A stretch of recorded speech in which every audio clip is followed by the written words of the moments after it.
I spent 2 months working on this game and then gave up, and I'm not sure if that was the right decision or not.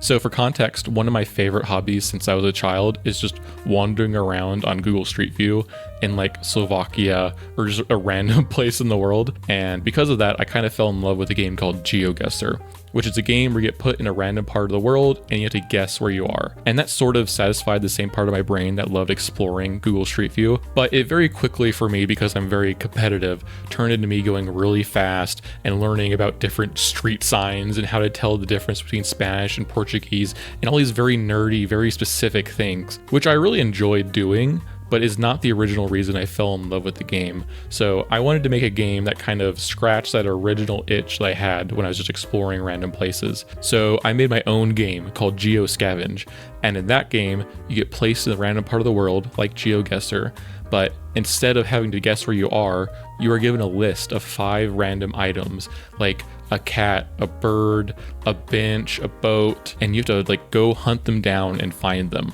And they used some cool stuff that I was experimenting with at the time. Image recognition software was becoming like really good for the first time. So I used an API from Amazon to, verify your findings. It would send the picture you took of a cat to Amazon and make sure it was actually a cat.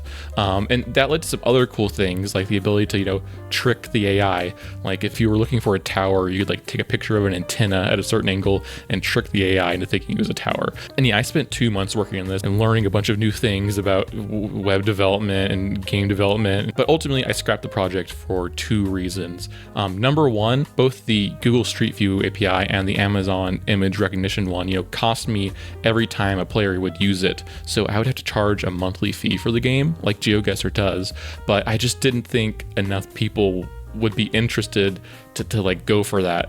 And then I just got to thinking like, how many people actually want to play this game in the world besides me? So because of those, I scrapped the project and moved on to other things. But I don't know, should I resurrect GeoScavenge? Would you ever play it if I put it out?